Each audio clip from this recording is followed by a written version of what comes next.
Hello everyone and welcome to our module on pyrimidine metabolism. So by way of review, the nucleotides can be divided up into the pyrimidines or the purines. The purines all have two rings, and I talk about those in a separate module. In this module, we are going to talk about the biochemical synthesis of the pyrimidines, which all have one ring, and the three pyrimidines are cytidine, thymidine, and uridine. So the goal of the biochemical pathways for pyrimidine synthesis is to create the monophosphate versions of the three pyrimidine nucleotides. So either cytidine, thymidine, or uridine, all in their monophosphate form with one phosphate group attached. The ingredients the body is going to use to create these molecules include a ribose phosphate, which will come from the HMP shunt, some amino acids, which we'll talk about in a minute, and then some carbons, which come from tetrahydrofolate and carbon dioxide. Step one in the synthesis of pyrimidines is to make a molecule called carbamoyl phosphate, and this is the structure of that molecule right here.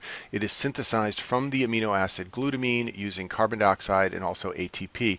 Anytime you see a phosphate group like this get added to a molecule, it always comes from ATP. ATP is a phosphate carrier for biochemical systems in the body. The enzyme that does this step is called carbamoyl phosphate synthase 2.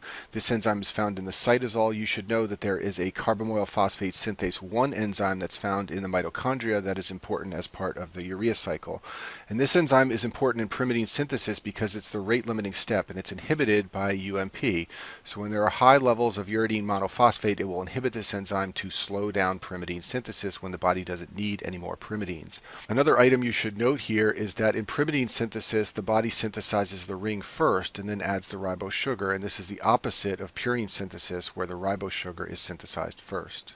Step two is to make orotic acid. This is the chemical structure of orotic acid on the screen here. And if this looks familiar to you, that's because this portion of the molecule right here is uracil, the base that is found in uridine. So we are now very close to having our first pyrimidine base created, and that is the base uracil, and that comes from orotic acid.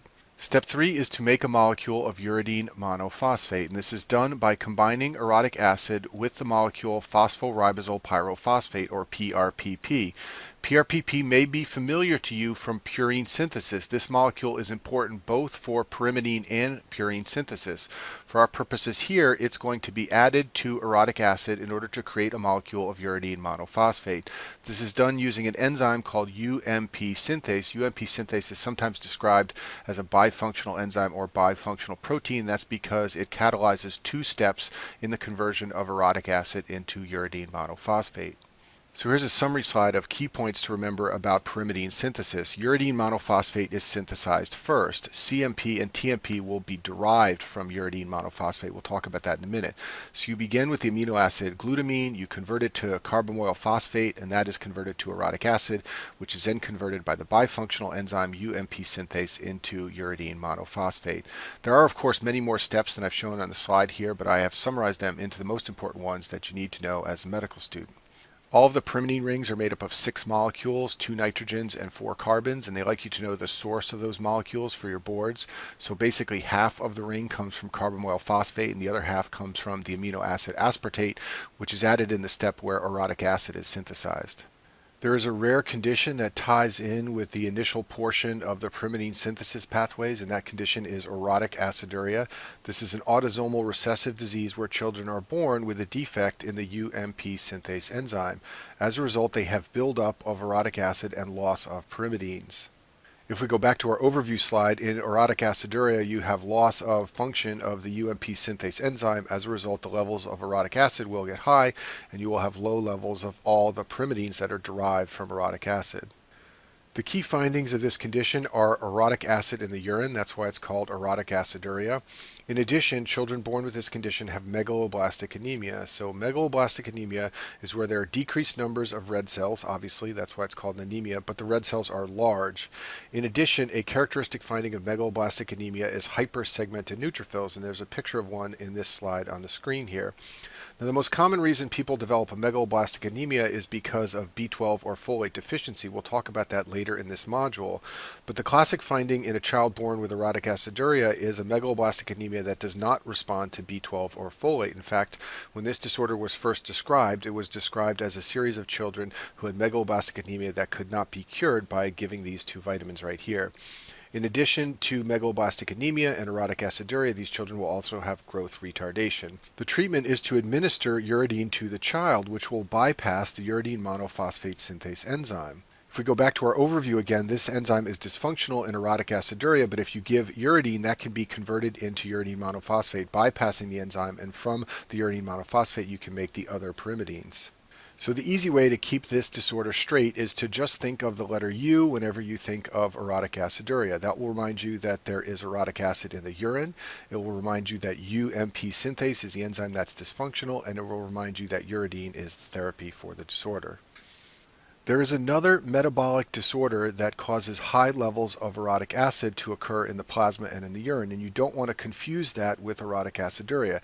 That other disorder is a deficiency of the enzyme ornithine transcarbamylase. This is an enzyme that's very important in the urea cycle for metabolism of ammonia into urea. It combines carbamoyl phosphate with ornithine to make citrulline. Remember that carbamoyl phosphate plays a role in both the urea cycle and in pyrimidine synthesis. So if you have an OTC deficiency, you will get very high levels of carbamoyl phosphate, and those molecules can be converted into orotic acid to give you high levels of orotic acid. If we go back to our overview slide here, in OTC deficiency you get very high levels of carbamoyl phosphate, and that gets converted into orotic acid and gives you high levels of this molecule as well. But the reason for the high levels of orotic acid is very different from in orotic aciduria, where you have dysfunction of the UMP synthase enzyme. So since they both cause orotic acid to appear in the urine, how are you going to tell them apart? Well, only in an OTC deficiency will you have high levels of ammonia, and that's because the urea cycle is dysfunctional. And you may know that ammonia can cause an encephalopathy. This is how liver disease patients get hepatic encephalopathy. So babies born with this condition will have lethargy and coma, all from high levels of ammonia. So when you see that the ammonia level is high, you know that you are not dealing with orotic aciduria. Instead, you are dealing with an OTC deficiency. So now that we understand how uridine is synthesized, let's talk about how the other pyrimidines are derived from that molecule. So if we start with uridine monophosphate, we then add a couple of phosphates to it using ATP to create uridine triphosphate. From uridine triphosphate, cytidine triphosphate can be synthesized. It involves removal of an oxygen group and addition of a nitrogen group. There is a chemotherapy agent that mimics the structure of cytidine, and it's called Ara-C. It also goes by the name cytarabine or cytosine arabinoside. If you look at the bottom of the screen here, on the left is the molecular structure of Ara-C, and on the right side of the screen is the molecular structure of deoxycytidine. You can see that they are very similar. However, there is an oxygen group oriented incorrectly and pointing up in the molecule Ara-C. Once this gets into the body, it will be converted to Ara-C triphosphate by adding 3 phosphate groups to this portion of the molecule. Once this occurs, it will mimic deoxy-CTP. It's called a pyrimidine analog, and this will bind to DNA polymerase and inhibit the enzyme. And that's why it works as a chemotherapy agent, because it blocks the ability of cancer cells to reproduce their nucleic acids and multiply and divide. For the remainder of this module, we're going to talk about the final pyrimidine, thymidine. And as you know, thymidine is only used in DNA, so the body only needs deoxythymidine. It does not require the ribonucleotide thymidine. And thymidine is synthesized from deoxyuridine. They have very similar structures. If you look down at the bottom of the screen here, this is uridine on the right and thymidine on the left. And they are almost the same structure except for one extra carbon that is added to thymidine. So as we will see, all the biochemistry in synthesis of thymidine involves adding a carbon to uridine to create the molecule of thymidine. Step 1 in the synthesis of thymidine is to take uridine monophosphate and convert it to deoxyuridine diphosphate. So we start with uridine monophosphate shown here. We add a phosphate group which comes from ATP, and then the enzyme ribonucleotide reductase can work on any diphosphorylated ribonucleic acid to remove the OH group from the 2-carbon and create deoxyribonucleic acids. So once this OH group here is removed, we now have deoxyuridine diphosphate, and that is step 1. There is a drug that inhibits the enzyme ribonucleotide reductase, and that drug is hydroxyurea. This will block the formation of deoxynucleotides, although it will leave RNA intact. This is rarely used for malignancies, but more commonly it's used in polycythemia vera and essential thrombocytosis. In both of these conditions, you have either too many red cells or too many platelets, and this will block the formation of the nucleic acids that are required to synthesize more of these cells. It's also sometimes used in sickle cell anemia, but this is for a very different purpose. This drug causes an increase in fetal hemoglobin levels. The mechanism of this is not clear, and for this reason you will see many people who have sickle cell anemia on hydroxyurea in order to increase their levels of the more functional fetal hemoglobin for those patients. Step 2 in synthesizing thymidine is to remove a phosphate group and convert deoxyuridine diphosphate to monophosphate. I've not shown that on the slide here, but once you do this, you will be left with a molecule called deoxyuridine monophosphate, which just has one phosphate group here. And then step 3 is really the most critical step. This is where you convert deoxyuridine monophosphate into deoxythymidine monophosphate. In order to do this step, you use an enzyme called thymidylate synthase, and you add one carbon right here to the uridine to create thymidine. The reason this step is so important and the reason it's so highly tested on step 1 of the boards is because it involves the use of the vitamin folate. So folate can be converted into a molecule called N5N10 tetrahydrofolate, and that is the source of the one carbon right here that gets added to uridine to create thymidine. It is actually this carbon right here on the tetrahydrofolate molecule that gets transferred to uridine to turn it into thymidine. So there are several compounds derived from the vitamin folate that are involved in this final step of synthesizing thymidine. So let's talk about all those compounds now. So this is the structure of folate. You can see that it's a large structure with several rings. If you add two hydrogens to the folate molecule, you will have dihydrofolate. That's why it's called dihydro, because two hydrogens have been added. And those two hydrogens get added to this ring right here, and when they're added, you remove a double bond. So this ring in folate has 3 double bonds, and in dihydrofolate it only has 2 double bonds because we have added 2 hydrogens.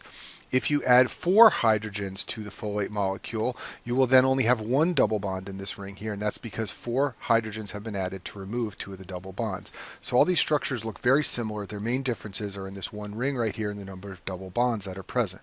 Tetrahydrofolate can then be converted to N5N10 tetrahydrofolate by adding a carbon right here that connects over to here, and you can see that carbon in this molecule down right here, and that is the carbon that is going to be donated to uridine to create thymidine. So the reason I went through all that chemistry of folate for you is because you need to maintain the levels of N5N10 tetrahydrofolate in order to have a ready supply to convert uridine into thymidine. And the way levels of this molecule are maintained are by taking folate from the diet, converting it to dihydrofolate, and then to tetrahydrofolate, and finally into N5N10 tetrahydrofolate. The enzyme that converts dihydrofolate to tetrahydrofolate is called dihydrofolate reductase, and I've bolded this in purple here because we'll talk about in a minute how there are some drugs that inhibit this enzyme. You also should know that folate compounds are often described as one carbon carriers. That's because they often serve a purpose just like they do here. In thymidine synthesis, they donate one carbon to the molecule uridine in order to create thymidine, and these compounds often donate 1 carbons to other structures that need them. There are a number of drugs that inhibit the conversion of uridine to thymidine, and the first one we're going to talk about is called 5-fluorouracil, or 5-FU. This is a chemotherapy agent that mimics the structure of the base uracil. That's why it's called 5-fluorouracil. If you look at the bottom of the screen here, I've shown you the structure of uracil, and at the top is 5-FU, and you can see it has a fluoro group attached. Inside of cells, 5-FU is converted to 5-F-deoxyuridine monophosphate. This is an abnormal version of the nucleic acid deoxyuridine monophosphate. This abnormal version will bind both the N5N10 tetrahydrofolate molecule and the enzyme thymidylate synthase. Once those two are bound, this will result in inhibition of the enzyme thymidylate synthase. As a result, cells cannot produce deoxythymidine, and they will die of what's called a thymin-less death. And that's why it works as a chemotherapy agent, because it blocks the ability of cancer cells to synthesize thymin so that they can multiply. The next drug we'll talk about is called methotrexate. This is sometimes used as a chemotherapy agent. It can also be used as an immunosuppressant. If you look at the bottom of the screen here, you can see the chemical structure of folate, and you can see that methotrexate looks very similar. It has an extra group added right here. It also has a nitrogen here where folate has an oxygen. So it's got a very similar structure to folate, and what it will do inside of cells is mimic dihydrofolate and inhibit the enzyme dihydrofolate reductase. As a result, this will block the synthesis of deoxythymidine monophosphate. If we go back to our overview slide, methotrexate will inhibit the activity of dihydrofolate reductase. As a result, dihydrofolate will not get converted to tetrahydrofolate. You will have lower levels of N5N10 tetrahydrofolate, and you won't be able to convert uridine into thymidine. Cancer patients who are given methotrexate can suffer from bone marrow suppression, and the bone marrow can be rescued by giving a drug called leucovorin, which is folinic acid. This is a drug that's converted to tetrahydrofolate inside of the body, therefore bypassing the dihydrofolate reductase molecule. Back to our overview slide again. So cancer patients who have received methotrexate will have inhibition of this enzyme, and if they develop severe bone marrow depression, they can then be given leucovorin or folinic acid, which is directly converted to tetrahydrofolate, bypassing dihydrofolate reductase. This will resupply the body with N5-N10 tetrahydrofolate, and therefore the bone marrow cells can begin synthesizing thymidine again. Another tie-in with this step of pyrimidine synthesis is the sulfonamide antibiotics. So bacteria cannot absorb folic acid. They have to synthesize it, and they synthesize tetrahydrofolate from a molecule called para-aminobenzoic acid, or PABA. And the sulfonamide antibiotics have a very similar structure to PABA. If you look at the bottom of the screen here, on the left side is a sulfonamide molecule, and on the right side is a PABA molecule. They look very much alike. So when bacteria are exposed to sulfonamide antibiotics, they will not be able to make tetrahydrofolate. As a result, there will be less tetrahydrofolate inside of the cell, and the bacteria will not be able to synthesize deoxythymidine monophosphate. They will lose DNA synthesis. Importantly, there's no effect on human cells because humans get dietary folate and don't rely on PABA in order to make their folate compounds. So here's a slide showing how bacteria convert PABA into tetrahydrofolate to use for the synthesis of DNA. The first step involves an enzyme called dihydropteroate synthase, which converts PABA into dihydropteroic acid. That is then converted into dihydrofolic acid, which is converted by bacterial dihydrofolate reductase into tetrahydrofolate. So sulfonamides block this first step. They are competitive inhibitors of dihydropteroate synthase because they mimic the structure of PABA. There's a related antibiotic called trimethoprim, which is often given together with sulfonamides, and it blocks the bacterial dihydrofolate reductase.